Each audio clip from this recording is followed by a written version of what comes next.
The United States imports oil from Saudi Arabia, cars from Japan, TVs from Korea, and whiskey from Scotland. So what do we import from India? We import people, really smart people. And as you're about to see, the smartest, most successful, most influential Indians who've migrated to the U.S. seem to share a common credential. They're graduates of the Indian Institute of Technology, better known as IIT. Made up of 7 campuses throughout India, IIT may be the most important university you've never heard of. This is IIT Bombay. Put Harvard, MIT, and Princeton together, and you begin to get an idea of the status of this school in India. You compute the capacity of the column. IIT is dedicated to producing world-class chemical, electrical, and computer engineers. And then you plug this back in and you... With a curriculum that may be the most rigorous in the world. Just outside the campus gates, the slums, congestion, and chaos of Bombay are overwhelming. Inside, it's quiet and uncrowded, and by Indian standards, very well equipped. Getting here is the fervent dream of nearly every schoolboy. With a population of over 1 billion people in India, competition to get into the IITs is ferocious. Last year, 178,000 high school seniors took the entrance exam called the JEE. Just over 3,500 were accepted, or less than 2%. Compare that with Harvard, say, which accepts about 10% of its applicants. The IITs probably are the hardest school in the world to get into. In the whole world. To the best of my knowledge. Vinod Khosla got into IIT about 30 years ago. After graduating, he came to the U.S., co-founded Sun Microsystems, and became one of Silicon Valley's most important venture capitalists. He's one of thousands of IIT graduates who've made it big in the U.S. How significant would you say the impact of IIT graduates has been on the American technology revolution? It's far greater than most people realize. Microsoft, Intel, PCs, Sun Microsystems, you name it. I can't imagine a major area where Indian IIT engineers haven't played a leading role. Leading role? A leading role, and of course the American consumer in the American business, in the end, is the beneficiary of that. It isn't just high tech. The head of the giant consulting firm McKinsey & Company is an IIT grad. So is the vice chairman of Citigroup and the former CEO of U.S. Airways. Fortune 500 headhunters are always on the lookout for that IIT degree. They are favored over almost anybody else. If you were walking in for a job, you wouldn't have as much pre-assigned credibility as you do if you're an engineer from IIT. 90% of IIT students are male, and the young men we met in Bombay know they're hot commodities. The American companies love the kids from IIT. Thank goodness. That's what we've heard. That's what we've heard too.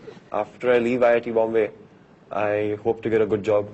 So it can be a ticket to another way of life. Yeah, definitely. And a ticket out of India. How many of you think that you're going to end up in the United States? For a while, I think all of us would be there. Maybe At for some work. stage. At some stage. That's not the way it was supposed to be. I want my country to be strong. Nehru, India's first prime minister, created IIT 50 years ago, just after independence, to train the scientists and engineers he knew the nation would need to move from medieval to modern. He never imagined India would be supplying brain power to the whole world. Would you say that IIT graduates are India's most valuable export? Yes, undoubtedly. N. Ram, one of India's leading journalists, says that because the stakes are so high, a kid starts preparing early. Age 7, 8, 10. By the 10, you know whether you're made for it or not. This is the truth or not? And at least half of these 10-year-olds told us they think they're made for it. Not food? Yes. But just standing out in school won't be enough. Two valences to the other. At about 16, they enroll in a prep class where they're drilled for the IIT entrance exam. There are even pre-dawn tutoring classes. 4:30 to about 8, they're grilled and then they go to school, Regular school. regular school. 4:30 to 8 a.m. Yes. Are you saying they do that every day? Yes, every day for that period. 2 Particularly years. 2 years. Classes 11 and 12, you do nothing but study. And parents hover and push and fret. I normally stay up all night and study for my exams. So during this preparation, my mother never used to let me prepare my own cup of tea. So if you stayed up all night, she stayed up all night to make your stay up tea? with me, yeah. After years of preparation, the day they and their families believe will make or break the future finally arrives. On the day of the exam, my dad, my mom, and my younger brother, they all accompanied me to the center. I said, okay, now you can leave. I'll come home on my own. But I was literally amazed when I came back out of the center and see my parents and brother still waiting for me outside the center. How many hours? It was close to 6 hours. 6 hours of testing, then an excruciating month-long wait for the results. They put them up on the web and you can call Phone, them you up. can call them. And after 10 days you get a letter. So But it's on the web so everybody knows. Yeah. Yeah. You never get your marks. You just Nobody get your knows. All India rank. You just get your rank. Rank, so you first, second, third in the country. Right. Yeah. So it goes from So 1 to everybody 1 to knows. 3,000 roughly. So if you were 2,999, everybody knows. Everybody knows, and you're considered really lucky. The top rankers get their photographs in the paper and all. So The high ranks, the high Yes, ranks. he's one of of them. course. You were one of them? Yeah, somewhat, yeah. What number? I was 196. So did you get your picture in the paper? Oh, yeah. The ranking isn't just an ego trip. The top kids get to choose which campus they want and which major. It's a big deal in India. It is. Narayana Murthy, founder of the huge software company Infosys, is known as the Bill Gates of India. It's very easy to lose hope in this country. It's very easy to set your aspirations low in this country. But amidst all this competition among high-quality students, this institution of IIT sets your aspirations much higher. Now what about your own son? Well, my son, he probably wanted to do computer science at IIT. To do computer science at IIT, you have to be in top 200. And he couldn't do that, so he went to Cornell instead. Think about that for a minute. A kid from India using an Ivy League university as a safety school. That's how smart these guys are. I do know cases where students who couldn't get into computer science at IITs, they have gotten scholarship at MIT, at Princeton, at Caltech. Yes, sure. You wouldn't mistake this for MIT or Caltech. It's the final exam of metal fabrication class required for every IIT freshman. Call it shop class on steroids.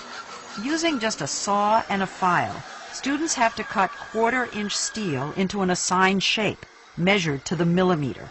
It's an illustration of IIT's emphasis on engineering basics, precision, and discipline. Nobody majors in music at IIT. The education is not well-rounded. But in science and technology, IIT undergraduates leave their American counterparts in the dust.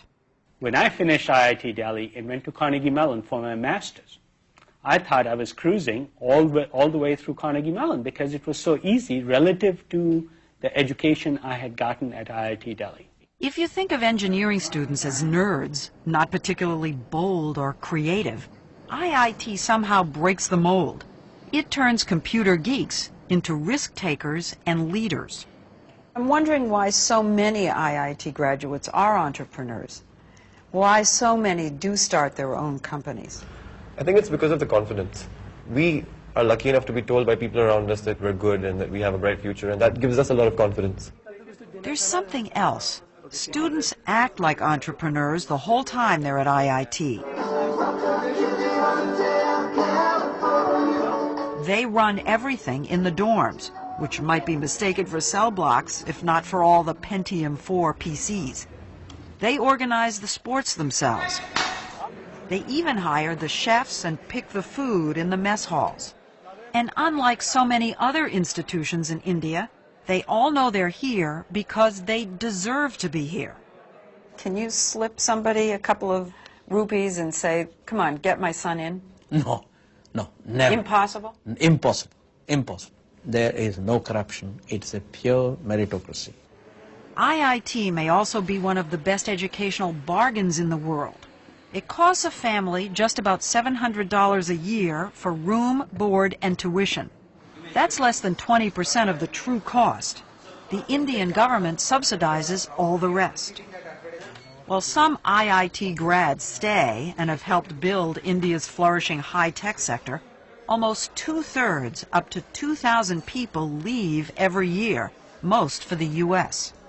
Some people would say you're subsidizing factories which produce largely for the higher end of the American employment market. So there's this debate here that says, why are we spending so much money to educate these brilliant young men who just leave? You don't have to be crudely nationalistic to raise this question. There's a need here, there's a demand here, and these guys are simply not available. How many of them ever come back? Very small percentage. But my view is that we also have to work harder here to make it attractive for them to come back. Murthy is doing his part. His software company, Infosys, hires about 150 IIT graduates every year to stay and work in India. He says the brain drain doesn't worry him. Sure, Nehru wanted all these young men and women to contribute to the success of India, and they are contributing to the success of India in some way, because today the respect for the Indian professional is much higher in the United States than what it was in the 50s. But does that translate into investment money coming into India?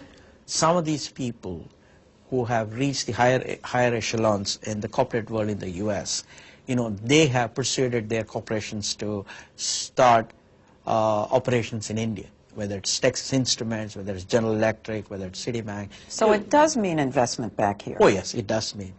I have no question that India now is benefiting significantly from the cycling of knowledge, the back and forth, no question about it. And individual IIT grads are sending lots of money back home, too. But the U.S. still gets the better end of the bargain. How many jobs have entrepreneurs, Indian entrepreneurs in Silicon Valley created over the last 15, 20 years? Hundreds of thousands, I would guess. For this society? For this society here in America. For America to be able to pick off this human capital, these well-trained engineers with great minds, is a great deal.